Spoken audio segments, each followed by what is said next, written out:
Hey there, beautiful souls. Welcome back to the channel where we explore stories that awaken the mind and steady the heart, with lessons drawn from Zen, Stoicism, and the raw beauty of human experience. If you find value in these stories, if they speak to something deep in you, don't forget to like, subscribe, and tap the bell so you never miss when a new one drops. Your support keeps this space alive and growing, and I'm deeply grateful for each of you walking this path with me. Now, let me tell you a story about a man named Rogers, a man who once believed love meant being chosen, until he realized that peace comes not from being seen by others, but from finally seeing yourself. This is Rogers let go the day ego died. The sun had barely begun to stretch across the horizon. The world was quiet, the kind of silence that doesn't demand attention but invites it. Rogers stood alone on the crest of a hill, where the city faded into trees and the air still smelled of dew. His breath was calm, slow. A phone buzzed in his jacket pocket, breaking the stillness. He took it out. One notification from her. "Hey, been thinking about you." He looked at the screen for a long moment, not with pain, not with longing, just awareness. A small, almost imperceptible smile touched his face. Then he deleted the message, slipped the phone back into his coat, and turned away from the sunrise. He walked down the hill, lighter than when he came. There was a time when Rogers would have sprinted to reply, a time when her attention was the oxygen he craved, even though it only came in shallow breaths. She was beautiful not just outwardly, but in that chaotic, unpredictable way that feels like freedom to someone lost in himself. She'd text back after hours, sometimes days, smiling when it suited her, ghosting when it didn't. She never promised anything, but he built futures out of maybes. Every unanswered message made him double down. "Maybe if I work harder," he'd say. "Maybe if I get more disciplined, more interesting, maybe then she'll finally see me." But she never did. Weeks passed.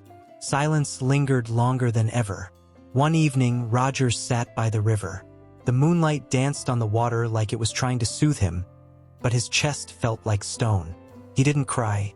He was past that. Numb, exhausted. He stared at the current, wondering if chasing someone who didn't care made him the fool or just human. A soft voice broke the silence. An old man, kneeling nearby, tending a bonsai tree of all things. A Zen gardener. His hands were wrinkled, but moved with the care of a sculptor. "You suffer because you think you are owed something," he said without looking up. "But nothing belongs to you, not even her attention." Rogers didn't respond, but something in him clenched. The man finally turned to him, eyes steady. "The ego is loud. It says, 'I deserve,' but the soul whispers, 'I accept.'" The words didn't offer comfort. They offered truth, a bitter truth, and sometimes that's exactly what you need. Rogers didn't go home that night. He stayed at that riverbank until the sun broke the horizon. The next day, something shifted. No lightning bolt, no grand awakening, just a quiet decision. No more. No more checking if she viewed his stories. No more rehearsing texts he'd never send. No more fantasizing about a future that would never arrive. He turned inward. He pulled out a worn copy of Meditations by Marcus Aurelius, a gift from his grandfather long ignored. "You have power over your mind, not outside events. Realize this, and you will find strength." That line. He read it over and over again like a mantra. He didn't just read it, he lived it. He began his discipline. Every morning, a cold shower to remind himself he could face discomfort. Every night, 10 minutes of silent meditation, eyes closed, breath slow, thoughts acknowledged, then let go. He trained in simplicity, no social media, no mindless scrolling, no reaching out to ghosts. He began pouring his attention like tea, slow, deliberate, without spilling over into things he couldn't control. His posture straightened. His eyes became still, not empty. People noticed, not because he was trying to be noticed, but because he wasn't. Even pain changed form. It no longer gripped him like a vice. It became a visitor he acknowledged, then released. He no longer needed closure. He no longer needed to be chosen. He chose himself. Weeks later, the message came. Hey, been thinking about you. The test always returns. But so does the one who has changed. Old Rogers would have celebrated. Old Rogers would have jumped to respond, imagining maybe this time it was real. But this Rogers just breathed. No rush, no hate, no ego. He typed simply, "Wishing you peace. I'm walking a different path now." He meant it. He put the phone down and went outside to water the bonsai the old man had given him. We see Rogers months later, standing barefoot in a small community dojo. He teaches children breathwork, focus, movement. Calm leader, grounded, present.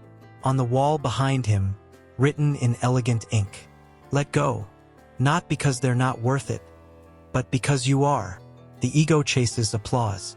It demands closure, clings, cries, and calls it love. But real love of self, of others, knows when to let go. You are not owed a reply. You are not defined by rejection. You are not broken because they didn't choose you. You're free the moment you choose peace over pride. This is how Rogers destroyed his ego. Not through revenge, not through proving her wrong, but by walking away with grace and never looking back. And that is how Rogers let go.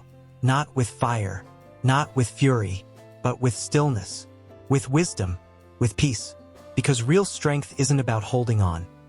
It's about knowing when it's time to release what was never truly yours.